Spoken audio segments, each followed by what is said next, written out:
About standard hydrogen electrode. So हम लोग पहले देखते हैं कि हाइड्रोजन इलेक्ट्रोड का कंस्ट्रक्शन किस तरह से होता है। तो यहाँ पर हम लोग क्या करेंगे कि जो बीकर हमने लिया हुआ है, जो बीकर है, इस बीकर के अंदर सोल्यूशन हमने फिल किया हुआ है, that solution is 1 molar HCl solution. और हमने पढ़ा हुआ है इलेक्ट्रोकेमिकल सेल में कि जो हम लोग सोल्यूशन लेते हैं उसी का मेटल रॉड इसमें डिप करना होता है। लेकिन यहाँ पे हम लोग पढ़ रहे हैं अबाउट हाइड्रोजन, हम लोग हाइड्रोजन गैस के बारे में पढ़ रहे हैं और गैस का कोई मेटल रॉड तो हो नहीं सकता है। इसीलिए हम लोग क्या किए कि यहाँ पर इस तरह से जो इनलेट है, इस इनलेट से क्या होगा कि हाइड्रोजन गैस यहाँ से एंटर करेगी 1 बार प्रेशर पे। जैसे यहाँ से हाइड्रोजन गैस एंटर करेगी इस 1 मोलर HCl सोल्यूशन में, and that solution containing H+ ion, क्योंकि ये एसिडिक सोल्यूशन है और हमको पता है कि एसिडिक सोल्यूशन जो रहते हैं वो हमेशा क्या कंसिस्ट करते हैं, H+ आयन कंसिस्ट करते हैं। तो अब यहाँ से क्या होगा कि 1 बार हाइड्रोजन गैस एंटर करते जा रही है यहाँ पे और इसका रिएक्शन होगा। और इसमें इंटरेस्टिंग बात ये है कि हमने इसमें एक प्लैटिनम का फॉइल डाल रखा हुआ है and this platinum foil is coated with platinum black. जो हमारा प्लैटिनम होता है उसको फाइनली डिवाइड किया हुआ है हमने पाउडर फॉर्म में और उसको फिर हमने इस रॉड पर कोट किया हुआ है, इस प्लैटिनम फॉइल पर। तो इस तरह से हम लोगों को क्या मिल जाएगा, यहाँ से इस प्लैटिनम का सरफेस मिल जाएगा जो कि इलेक्ट्रॉन्स का इनफ्लो और आउटफ्लो करवाने में हेल्प करवाएगा। सो platinum is just provide surface to the reaction, क्योंकि ये यहाँ पर एक्ट करेगा एज इनर्ट इलेक्ट्रोड की तरह ये यहाँ पर एक्ट कर रहा है। एंड देन इस तरह से स्टैंडर्ड हाइड्रोजन इलेक्ट्रोड का कंस्ट्रक्शन होता है। तो यहाँ पर अभी हम लोग समझते हैं कि जो E ऑफ सेल होगा स्टैंडर्ड हाइड्रोजन इलेक्ट्रोड का, E0 ऑफ सेल, इसका जो वैल्यू होता है हमेशा होता है 0.00 वोल्ट। मतलब कि ये एक ऐसा सेल है जिसका वैल्यू हमेशा कितना आएगा, E ऑफ सेल 0.00 वोल्ट होगा। अब ये चाहे सेल, ये एक हाफ सेल है जो शी होता है which is standard hydrogen electrode. अब ये चाहे एनोड साइड पर हो या कैथोड साइड पर हो, इसका जो वोल्ट आएगा हमेशा जिस भी सेल के ऑपोजिट हमने रखा हुआ है वो कितना आएगा, 0.00 वोल्ट होगा। And if the cell is at anode, अगर हम लोग इस शी को, स्टैंडर्ड हाइड्रोजन इलेक्ट्रोड को एनोड पर रखते हैं तो यहाँ पर इसका जो हाफ रिएक्शन होगा, इसका हाफ रिएक्शन और रिप्रेजेंटेशन कैसे कर सकते हैं वो हम लोग समझते हैं। And we know it very well कि एनोड पर हमेशा क्या होता है, एनोड पर हमेशा ऑक्सीडेशन होता है। तो अगर एनोड पर ऑक्सीडेशन होगा तो यहाँ पर लॉस ऑफ इलेक्ट्रॉन होगा। अब लॉस ऑफ इलेक्ट्रॉन किस तरह से हो सकता है, एनोड पर क्योंकि ऑक्सीडेशन हो रहा है तो यहाँ पर हम लोग हाइड्रोजन गैस लेंगे and this hydrogen gas will lose its 2 electrons and becomes 2H+ ions. मतलब यहाँ पर ये जो हाइड्रोजन गैस है ये अपने इलेक्ट्रॉन को, ये एक हाइड्रोजन एटम अपना एक इलेक्ट्रॉन लूज करके हाइड्रोजन आयन में कन्वर्ट हो रहा है, H+ आयन में। तो इस तरह से रिएक्शन होगा एनोड पर। इसका हम लोग रिप्रेजेंटेशन देख लेते हैं। रिप्रेजेंटेशन किस तरह से होगा, जब कभी भी हम लोग स्टैंडर्ड हाइड्रोजन इलेक्ट्रोड को रिप्रेजेंट करते हैं तो इसको रिप्रेजेंट जब कभी भी करेंगे यहाँ पे कंपलसरी होगा कि हम लोग प्लैटिनम लिखें। प्लैटिनम के बाद एक वर्टिकल लाइन, तो हम लोग यहाँ पे लिखेंगे H2 and then H+ ion की H2 से ये H+ आयन में कन्वर्ट हो रहा है। तो ये जो हाफ रिप्रेजेंटेशन होगा ये ऑक्सीडेशन हाफ रिप्रेजेंटेशन है फॉर शी। एंड देन अब यहाँ पर देखते हैं कि कैथोड पर रिएक्शन किस तरह से होगा एट कैथोड। तो जैसे कि हमको पता है कि कैथोड पर हमेशा क्या होता है, रिडक्शन होता है and reduction means gain of electron. जब कभी भी कोई मेटल का रॉड इलेक्ट्रॉन लेगा तो उसको हम लोग किस तरफ पे शो करते हैं, प्रोडक्ट साइड पर शो करते हैं। सो यहाँ पर जो H+ आयन होगा, H+ ion will accept electron and become hydrogen gas. तो अब यहाँ पर हाइड्रोजन के क्योंकि 2 एटम्स हो गए तो यहाँ पर हमको H+ आयन कितने लेने पड़ेंगे, 2, और इलेक्ट्रॉन्स भी 2 लेने पड़ेंगे कि एक H+ आयन एक इलेक्ट्रॉन को एक्सेप्ट कर रहा है और फिर बॉन्ड बना रहा है और H2 गैस बन के यहाँ से क्या हो रहा है, इवॉल्व आउट हो जाएगा।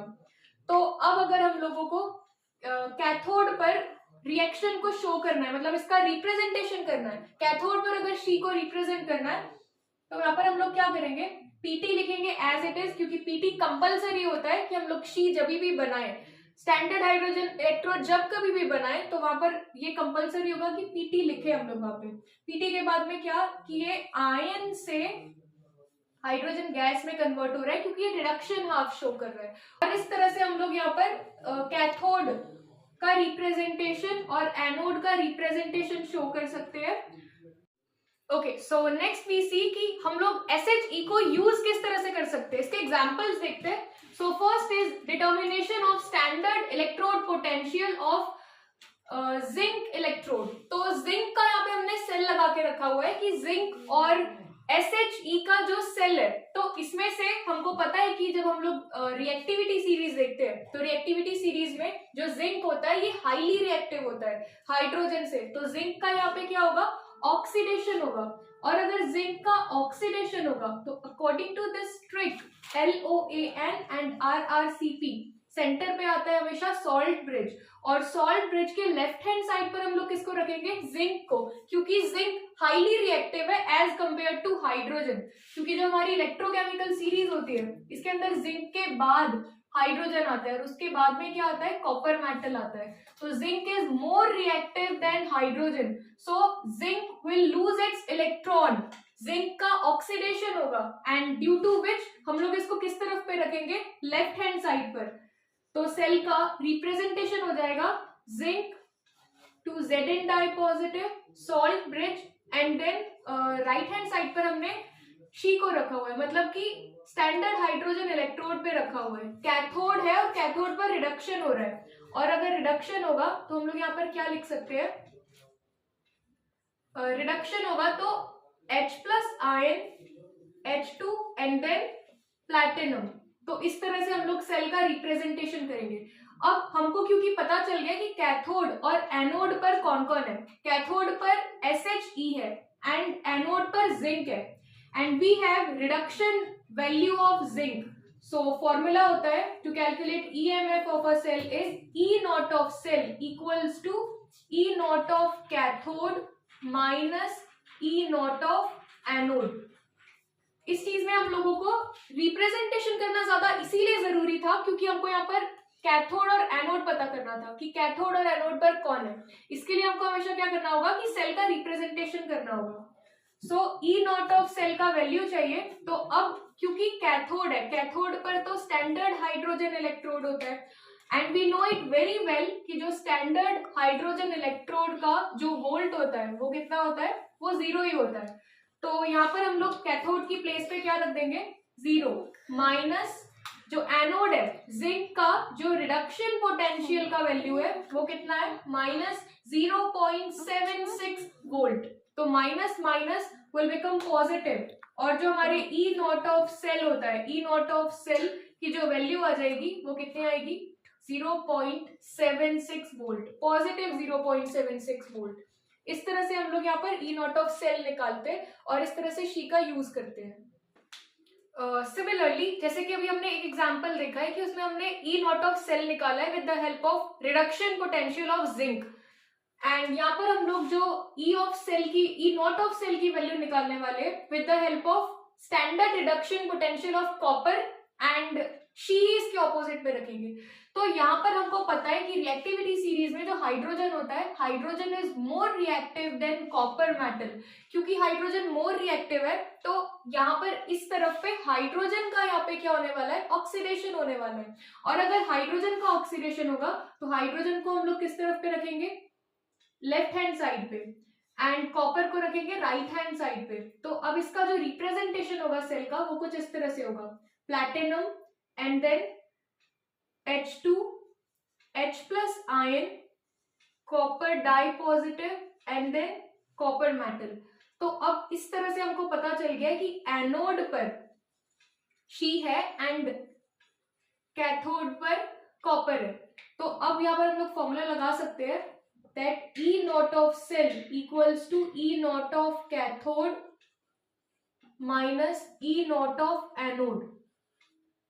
So as we see that at cathode पर कॉपर है और कॉपर का जो वैल्यू आ रहा है वो कितना होगा, गिवन है, जो कि 0.34 वोल्ट और ये रिडक्शन पोटेंशियल के अकॉर्डिंग ही गिवन है, तो कैथोड पर जो वैल्यू होगा वो 0.34 वोल्ट होगा, माइनस एनोड, एनोड पर क्योंकि यहाँ पर SHE रखा हुआ है तो इसका वैल्यू कितना आ जाएगा, 0 आ जाएगा। इसका मतलब कि यहाँ पर भी जो E नॉट ऑफ सेल है it is equal to positive 0.34 volt. इन दोनों एग्जाम्पल में हमने देख लिया है कि अगर जो शी रहेगा, शी अगर लेफ्ट हैंड साइड में या राइट हैंड साइड में, तो किस तरह से इसका रिएक्शन होगा।